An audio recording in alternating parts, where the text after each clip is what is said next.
에서가 본즉이라는 제목으로 하나님 말씀 전하겠습니다. 어느 마을에 이제 도심에 서커스가 와서 사람들이 서커스를 구경하고 있었대요. 근데 하도 이 서커스의 메인이었던 이 코끼리 쇼가 너무나 재미있어서 사람들이 다들 이렇게 보고 있었는데 코끼리가 너무너무 잘했던 모양이죠. 얼마나 조련사가 훈련을 잘 시켰던지 이 코끼리는 시키는 대로 다 했던 거예요. 뭐든지 이게 너무나 잘해서 그 모습을 이렇게 지켜보고 있던 중에 이제 그 조련사가 관중을 보고 이 황당한 제안을 이렇게 합니다. 뭐라고 제안했냐면, 자, 여기 이 코끼리에게 눈물을 흘리게 하는 사람이 있으면 내가 1,000만 원을 주겠습니다. 말도 안 되는 이 황당한 제안에 또 누가 또 손을 들었죠. 누가 들었냐면 개척교회를 목사하시는 섬기고 계시는 목사님께서 손을 들고 나서면서 이렇게 얘기했대. 제가 한번 해보겠습니다. 그래서 좋다고 나와서 한번 해보라고 그랬더니만 이 목사님이 어떻게 하셨냐면 이 코끼리 그 큰 귀에다가 귀를 열고 코끼리 귀에다가 대고 뭐라고 얘기했냐면, 그동안 개척교회 시절에 있었던 힘들고 어려운 이야기를 눈물까지 흘리며 코끼리에게 말했대요. 그랬더니만 이 목사님의 얘기가 얼마나 슬펐던지 그만 그 이야기를 듣고 있던 코끼리가 눈물을 흘리고 말았답니다.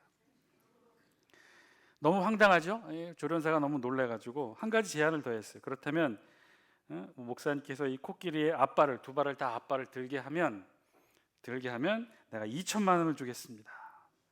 그랬더니 목사님이 이 코끼리 귀에 대고 더도 말고 덜도 말고 딱 한마디만 했답니다. 그랬더니 코끼리가 오른쪽 앞발을 들고 뒤쪽 뒷발까지 다 들었대요. 뭐라고 했을까요? 코끼라, 나하고 같이 시골에 가서 개척교회 하지 않을래? 여러분, 코끼리를 냉장고에 넣는 방법 예전에 많이 들어보셨죠? 초등학교 학생에게 물었답니다. 코끼리를 냉장고에 넣는 방법, 어떻게 하면 냉장고에 넣을 수 있을까? 그랬더니 초등학생이 얘기했대죠. 1번 냉장고 문을 연다, 2번 코끼리를 넣는다, 3번 냉장고 문을 닫는다.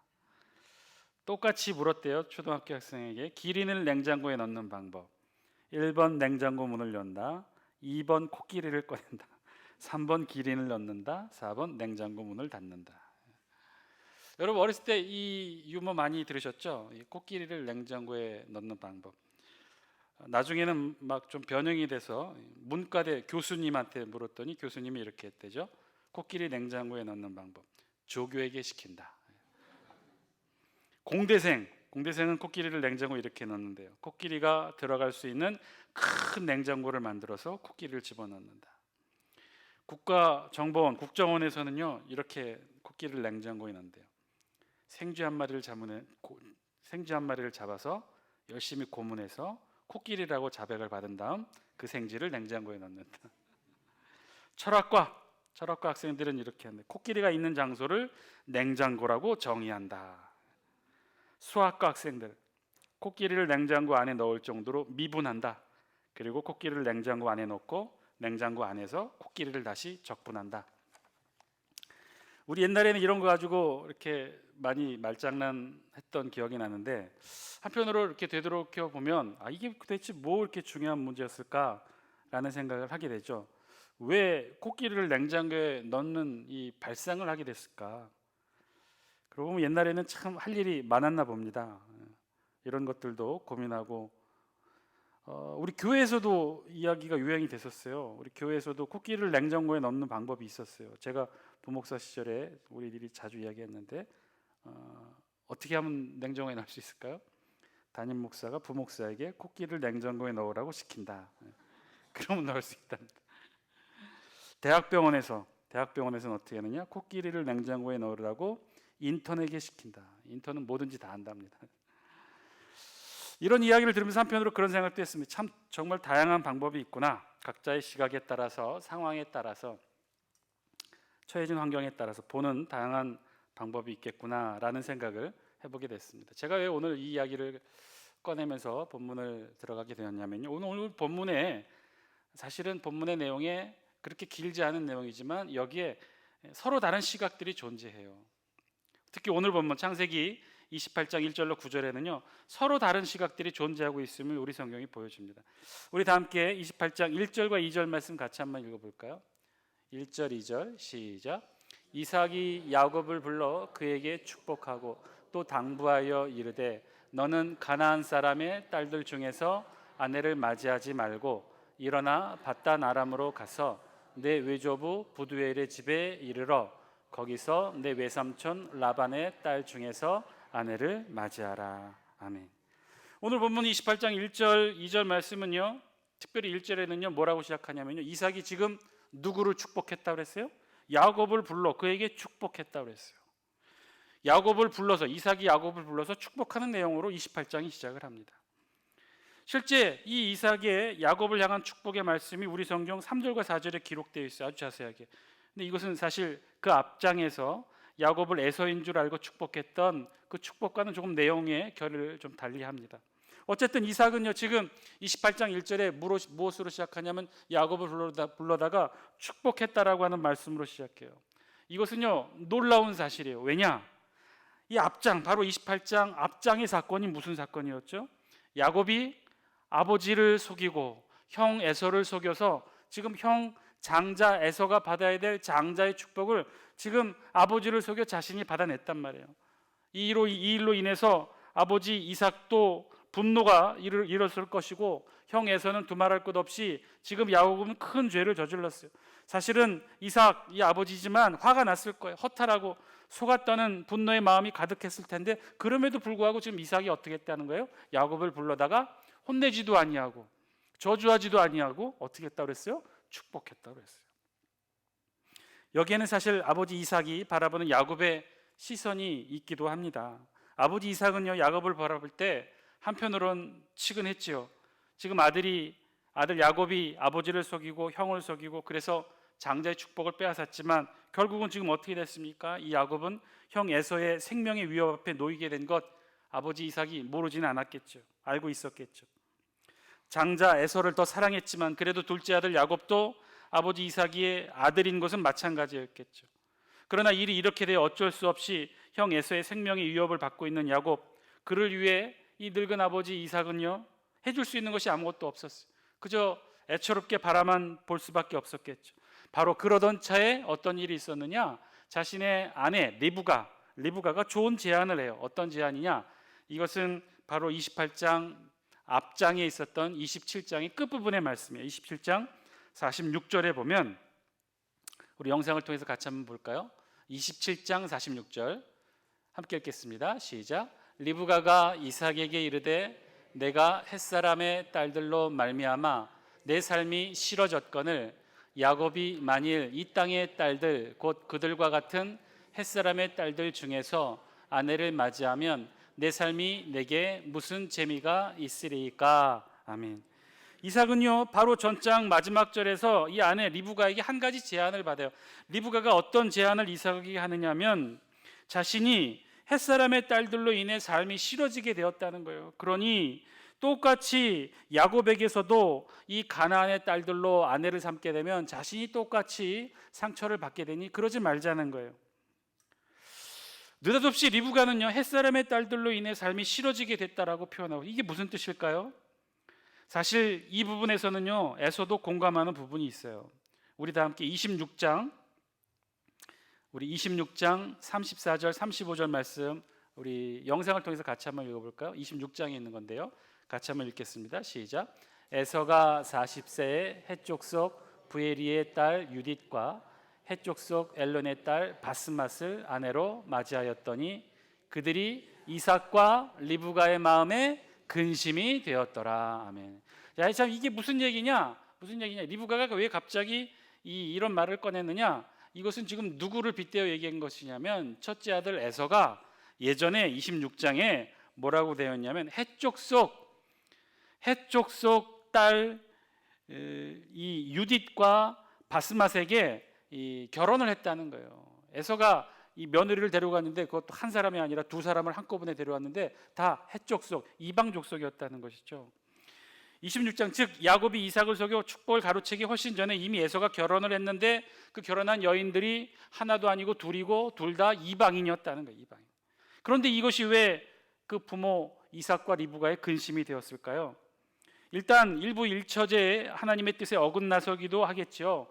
한꺼번에 하나도 힘든데 둘씩이나 데리고 왔으니 그 관계가 얼마나 복잡했겠습니까? 그러나 그것보다도 더 크게 부모를 실망하고 근심하게 했던 것은 이들의 신분이었어요. 이들이 지금 어떤 족속이라고 그랬냐면 헷 족속의 여인이었다는 거예요. 헷 족속은요, 우리 세계 역사에서는 히타이트 족속을 의미합니다. 일찌감치 고도의 철기 문명을 발달했고 나라를 건설했는데 이유가 어찌 되었는지 금방 멸망하게 됐어요. 그래서 이 족속들이 철기 문화를 가지고 주변의 여러 지역으로 흩어지게 됐는데 그 한 일족이 헷 족속이라는 이름으로 가나안에도 들어왔던 거예요. 그래서 이들은요, 철저한 이방인이었고 따라서 이방의 우상과 신상에 익숙한 자들이었어요. 에서의 두 아내 헷 족속 유딕과 바스맛도 단순히 에서에게 시집 오면서 몸만 온 것이 아니라 이들이 그동안 잘 섬겨왔던 이방의 신상과 우상의 문화까지도 같이 데리고 들어왔던 것이죠. 자신들이 섬기던 우상도 함께 가져왔을 것이고 결국 이것이 아버지 이삭과 리브가 하나님을 섬기는 이들의 신앙에 부딪힘이 되었고 걸림이 되었다는 거예요. 같이 나와서 하나님 앞에 제사 드리자고 했을 때 이 며느리 둘이서 안 나갔던 거죠. 자신의 장막 안에서 자신들 섬기는 우상들을 섬기고 있었던 모양입니다. 이렇게 계속해서 상처를 주었더니 아픔이 되었던 것이죠. 우리 다 함께 28장 8절 말씀 같이 한번 볼까요? 28장 8절에 있는 말씀인데요, 영상을 통해 함께 읽겠습니다. 시작. 에서가 또 본즉 가나안 사람의 딸들이 그의 아버지 이삭을 기쁘게 하지 못하는지라. 아멘. 이게 아픔이 됐다는 거예요. 이삭도 아픔이 됐고 리브가도 아픔이 됐고, 에서가 자세히 보니 자신의 헷족속 첫 번째 얻었던 두 아내 유딕과 바스맛이 아버지 이삭과의 관계에서 아버지께 기쁨을 드리지 못했다고 하는 거예요. 우리말 번역에는 지금 기쁘게 하지 못한다고 단순히 이렇게 번역해 놓았지만 언어의 원래의 뜻은요 아주 심각해요. 무슨 뜻이냐면 나쁜, 사악한, 악이 있는, 잘못된 이런 뜻이었다는 거예요. 그러니까 이 에서의 두 아내가 아버지 이삭에게 그런 존재였다는 것이죠. 사악한 며느리였고 나쁜 며느리였고 악이 있고 잘못된 그런 며느리들이었다는 거예요. 단순히 시아버지 이삭을 잘 섬기지 못했거나 보살피지 못한 정도가 아니라 한마디로 이삭 아버지 시아버지 마음에 상처를 주었던 것이죠. 그것이 무슨 일이었을까요? 종교적인 문제였다는 거예요. 두 며느리는요 우상 숭배자였고 유일신을 섬기는 이삭과 리브가도 아주 치열한 신앙적 갈등을 겪게 됐던 것이죠. 여러분, 기본적으로 이 고부간에는 갈등이 있다고 그러죠. 요즘에는 보니까 장서 갈등도 있다. 장사 갈등, 장인과 사이에도 또 갈등이 있다고 하는데 어쨌든 기본적으로 갈등이 있었어요. 고부간의 갈등이 기본적으로 갈등이 있는데 거기에 종교적인 문제까지 더했으니 얼마나 큰 갈등이 있었겠습니까? 어느 며느리가 이 참다 못해 시어머니에게 이렇게 편지를 썼대요. 시부모님에게 이렇게 편지를 썼는데, 아버님 어머님 보세요. 우리는 당신들의 기쁨조가 아닙니다. 나이 들면 외로워야 맞죠. 그리고 그 외로움을 견딜 줄 아는 사람이 성숙한 사람이고요. 자식 손자 며느리에게서 인생의 위안이나 기쁨이나 안전을 구하지 마시고 외로움은 친구들이랑 달래시거나 취미생활로 달래세요. 죽을 땐 누구나 혼자입니다. 그 나이엔 외로움을 품을 줄 아는 사람이 사람다운 사람이고 나이 들어서 젊은이 같이 살려는 게 어리석은 겁니다. 마음만은 청춘이고 어쩌고 이런 어리석은 말 좀 하지 마세요. 나이 들어서 마음이 청춘이면 죽책 바가지인 거 모르십니까? 그리고 전화를 몇 개월에 한 번 하든지 1년에 한 번 하든지 아니면 영영 하지 않아도 그것이 뭐가 그리 중요해요. 그것 가지고 애들 아빠 그만 괴롭히세요. 마지막으로 이번 설날에 승훈이랑 병원이 데리고 몰디브로 여행 가니까 내려가지 못해요. 그렇게 하시고 10만 원 어머니 통장으로 입금해 놓았으니 찾아 쓰세요. 이 황당한 며느리의 편지를 받고 시어머니가 편지를 썼대요. 답장을 썼습니다. 고맙다 며느라. 형편도 어려울 텐데 이렇게 큰 돈 10만 원씩이나 보태주고 이번 설에 내려오면 그렇지 않아도 의논하려고 했는데 선산 판 거 90억 하고 요 앞에 도로 난다고 토지 보상 받은 60억 합해서 삼남매에게 나눠줄랬더니 바쁘면 할 수 없지 어쩌겠냐. 둘째하고 막내딸에게만 반반씩 갈라주고 말란다. 내가 살면 얼마나 더 살겠니. 여행이나 잘 다녀와라. 제사는 이 애미가 모시마. 그랬더니 며느리가 다시 답장을 했대요. 헉 어머니, 친정 부모님한테 보낸 메시지가 잘못 갔네요. 친정에는 몰디브 간다고 하고서 연휴 내내 시댁이 있으려고 했거든요. 어머님 좋아하시는 육포 잔뜩 사서 내려갈게요. 항상 딸처럼 아껴주셔서 감사해요. 오늘은 어머니께 엄마라고 부르고 싶네요. 엄마 사랑해요. 시어머니가 다시 답장을 보냈대요. 사랑하는 며느라, 엄마라고 불러줘서 고마운데 이걸 어떻게 하면 좋니? 내가 눈이 나빠서 10,000원을 쓴다는 게 억원으로 잘못 적었네. 선산 판 거 60만 원, 보상 받은 거 30만 원 합해서 제사 모시려고 장 봐놨다. 얼른 와서 제수 만들어다오. 사랑하는 내 딸아.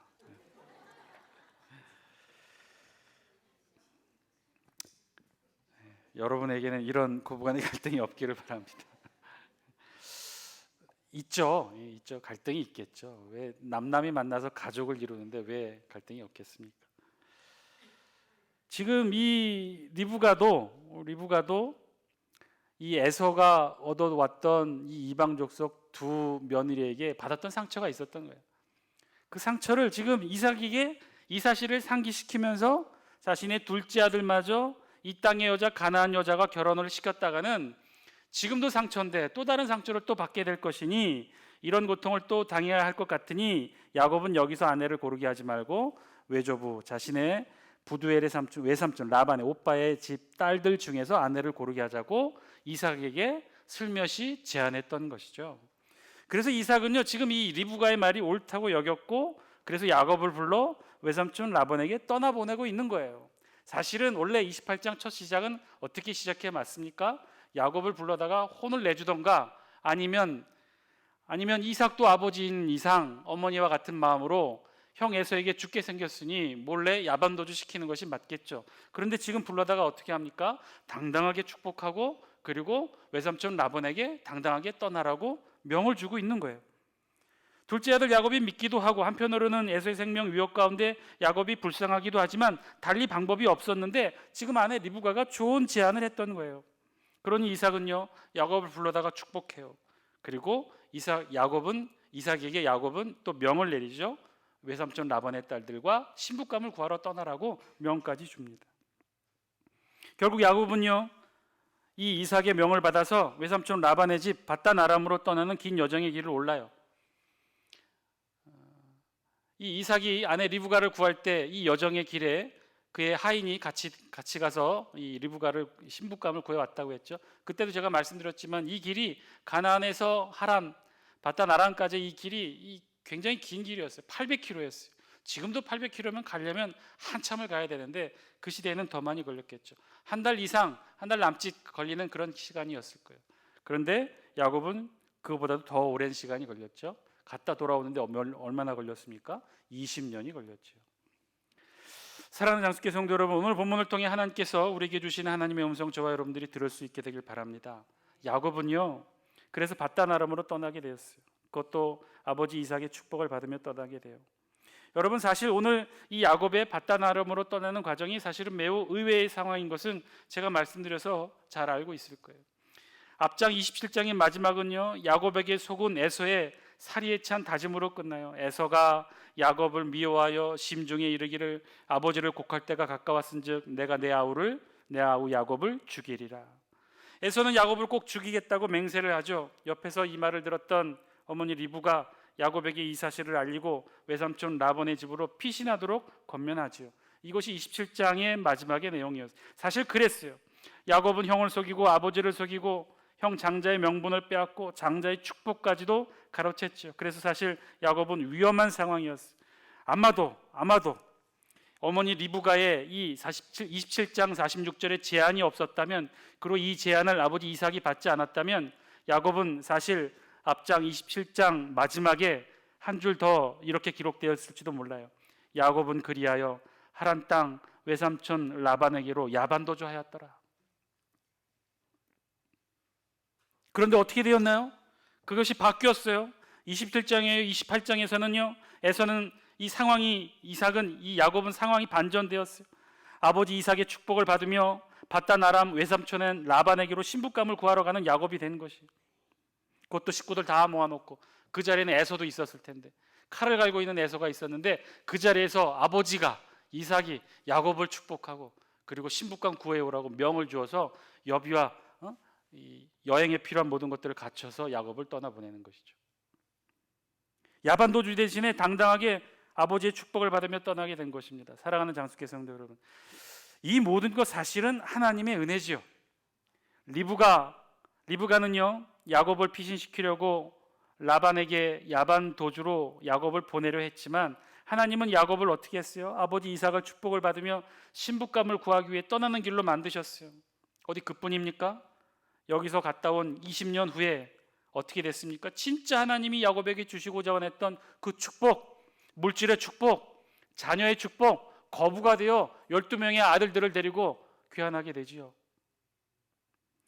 각자의 시선이 있었어요. 리브가는 야곱을 살리려고 했고 이삭은 기왕 이렇게 된 것, 아브라함의 축복의 약속이 야곱을 통해 제대로 된 신부감을 통해 그 후손을 이루어 가기를 사실은 원했고, 이것이 리브가와 이삭의 마음이었다면 하나님은 어떠했습니까?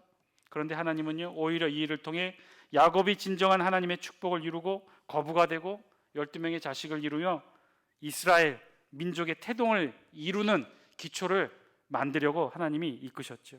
그런데요 이 모든 과정을 옆에서 다 지켜본 이가 있었어요. 누구였느냐? 우리 다 함께 6절과 7절 말씀, 28장 6절과 7절 말씀 같이 한번 읽겠습니다. 시작. 에서가 본즉 이삭이 야곱에게 축복하고 그를 밧단 아람으로 보내어 거기서 아내를 맞이하게 하였고 또 그에게 축복하고 명하기를 너는 가나안 사람의 딸들 중에서 아내를 맞이하지 말라 하였고 또 야곱이 부모의 명을 따라 밧단 아람으로 갔으며. 아멘. 자, 지금 누가 다 지금 이 모든 과정을 지켜보고 있었다는 거예요? 에서가 지켜보고 있었다는 거예요. 결국은 이 사단을 일으키고 온 집안을 발칵 뒤집어 놓은 야곱이 결국은 야반도주하여 쫓겨난 것이 아니라 아버지의 축복을 받으며 당당하게 떠나가는 것을 에서가 보았다는 거예요. 그리고 우리 성경은 그 사실을 강조해서 기록해요. 6절에 시작에 이렇게 되어 있죠. 에서가 본즉. 8절에도 또 이렇게 시작합니다. 에서가 또 본즉. 에서가 보았다는 거예요. 이 모든 과정을 다 지켜보았어요. 부모를 속이고 거짓말하고 사고를 친 야곱이 그럼에도 불구하고 축복받으며 당당하게 신부를 구하러 떠나는 이 모습을 에서가 보았다는 거예요. 그렇다면 이 상황에서 에서가 무엇을 보고 어떻게 깨달았을까요? 에서는요 8절 말씀을 통해 자신이 본 것을 이렇게 해석해요. 8절 말씀이에요. 같이 함께 읽겠습니다. 시작. 에서가 또 본즉 가나안 사람의 딸들이 그의 아버지 이삭을 기쁘게 하지 못하는지라. 아멘. 에서는 옆에서 다 지켜보았는데 결국은 이 사실을, 이 상황을 어떻게 해석했어요? 가나안 사람의 딸들이 그 아버지 이삭을 기쁘게 하지 못한 것으로 이해한 거예요. 즉 자신의 아내들이 아버지 이삭을 기쁘게 하지 못해서 오늘날 이 상황이 됐다라고 이해했던 거예요. 그렇게 해석한 거예요. 에서가 보고 해석한 건 그랬다는 거예요. 왜 야곱이 아버지 이삭에게 혼이 나거나 꾸중을 듣거나 최소한 잘못에 대한 심판을 받는 것이 아니라 오히려 그로 인해서 야반도주하거나 그런 것이 아니라 어떻게 이렇게 당당하게 축복을 받으며 환송받으며 아버지의 명으로 신부감을 구하러 외삼촌 라반의 집으로 가게 되었을까? 그 이유가 무엇이었을까? 옆에서 에서가 다 지켜보고 판단했던 거예요. 그랬더니만 어떤 결론을 내렸다는 거예요? 내 아내들이 잘못됐다. 내 아내들이 해쪽석이기 때문에 아버지 이삭을 기쁘게 하지 못해서 어머니 마음에 들지 못해서 이 일이 일어났다. 그래서 어떻게 했다는 거예요? 9절 말씀이에요. 같이 한번 읽겠습니다. 시작. 이에 에서가 이스마엘에게 가서 그 본처들 외에 아브라함의 아들 이스마엘의 딸이요 느바요스의 누이인 마할랏을 아내로 맞이하였더라. 아멘. 이런 어처구니 없는 어리석은 일이 어디 있겠어요? 에서는요 이 모든 상황을 다 지켜보고 스스로 판단하고 해결책을 찾았어요. 해결책은 뭐예요? 또 다른 아내를 구한 거예요. 근데 또 다른 아내를 어디서 구해왔어요? 이스마엘의 딸에서 구해왔어요. 여러분 이스마엘이 누굽니까? 아버지 이삭의 배다른 형이었어요. 나이도 14살이나 많았어요. 이스마엘의 딸 마할렛. 에서는요 이 이스마엘의 딸 아브라함의 후손이니까 역시 아브라함의 후손이라 생각하고 이스마엘의 딸 마할렛을 또 다른 아내로 또다시 데리고 왔던 거예요. 그런데요 그 모습을 지켜본 이삭은 이 이스마엘의 딸 마할렛 새로운 세 번째 며느리를 어떻게 받아들이게 되었을까요? 아니 이 이삭에게 이 배다른 형 14살이나 많은 이스마엘은 어떻게 기억되는 존재였을까요? 정실 자식이 아니니 하나님의 언약의 백성의 계보에 들 수 없었던 것은 차치하더라도 아버지 이삭에게 이 배다른 형 이스마엘이 이삭에게 그리 좋은 기억이 있었을까요? 아니에요. 어렸을 때 자신을 미워하고 학대하고 놀렸던 14살이나 많은 형 이스마엘이었어요. 그 사람은. 이삭의 가장 어린 시절 상처를 주고 무의식에 아픔을 주었던 인물이 바로 이스마엘이었어요. 아니, 다 떠나서 설령 이삭에게 이스마엘이 좋은 기억으로 남아있는 친형이었다고 칩시다. 그리고 하나님의 언약의 백성 가운데 이스마엘이 들어있다고 칩시다. 그렇다고 해서 지금 에서의 시각이 문제를 제대로 보고 대처한 것일까요? 오늘의 이 사태, 야곱이 야반도주를 하지 않고 오히려 하나님 아버지 이삭의 축복을 받으며 당당히 신부를 구하러 떠나는 이 상황이 있게 된 연유가 도대체 어디에 있는 것일까요? 에서가 결혼을 잘못해서 며느리를 잘못 구해서 그래서 좋은 며느리 현모양처를 구하면 이 상황이 설명되고 자신도 야곱처럼 그렇게 될 수 있다는 것일까요? 아니요, 그렇지가 않죠. 잘못 본 거죠. 에서는 잘못 봤어요. 제대로 보지 못했어요. 상황을 보고 제대로 본질을 깨닫지 못한 거예요. 이 일의 배경에 누가 있는지, 누가 이 일을 이렇게 이루고 완성하시는지 에서는 제대로 보지 못했어요. 사람이 마음으로 자기의 길을 계획할지라도 그의 걸음을 인도하시는 이는 여호와시니라. 이 말씀의 의미를 에서는 깨닫지 못했던 거예요. 몰랐던 거죠. 지금 이 상황을 주도하고 이끄시는 분이 누군지 몰랐어요. 단지 이 상황이 이렇게 된 것은 자신이 첫 번째 아내, 두 번째 아내를 잘못 구했다라고 생각했던 거예요. 그래서 세 번째 아내를 구했던 거죠. 에서는 잘못 보았어요. 문제가 어디 있는지, 지금 자신이 어디에 무릎을 꿇고 누구에게 부르짖어야 하는지 에서는 잘못 본 거예요. 몰랐던 거예요. 사랑하는 장수교 성도 여러분, 어떻게 보면 에서 참 불쌍하지요. 애꿎은 야곱의 욕심에 하염없이 무너져버린 비운의 사람처럼 보입니다. 그러나 오늘 본문을 통해 살펴보니 그렇지 않아요. 에서에게도 분명한 실수가 있었어요. 잘못이 있었어요. 그것은 무엇이냐? 보지 못했어요. 제대로 보지 못했어요. 이 일을 이루시고 이끄시는 그 걸음을 인도하시는 분이 누구인지를 몰랐던 거예요. 하나님인지를 못 봤던 거예요. 자신의 첫 번째 아내, 두 번째 아내에게 잘못을 다 돌렸던 거예요. 사랑하는 장수교 성도 여러분, 오늘 이 시간 오늘 본문 붙들고 저와 여러분들이 함께 기도하기를 원합니다. 이 저녁에 우리 함께 기도하기 원합니다. 우리 제대로 보게 하여 주옵소서. 우리도 눈을 뜨고 제대로 상황을 보게 하여 주옵소서. 문제의 본질이 무엇인지 제대로 보게 하여 주옵소서. 여러분, 우리도 그런 실수 많이 하지 않나요? 상황이 달라지고 문제가 생기고 아픔이 있고 정말 누군가를 향해 부르짖어야 되는데 우리 누구한테 부르짖습니까? 누구에게 무릎 꿇고 누구를 붙들고 누구에게 부르짖고 있습니까? 또 다른 사람에게 붙들고 문제를 해결하려고 우리 노력하고 있지 않습니까? 아니요, 그렇지 않다는 거예요. 모든 일을 이루시고 이끄시는 분은 여호와 하나님 한 분임을 오늘 우리도 저와 여러분들이 깨닫게 되길 바랍니다.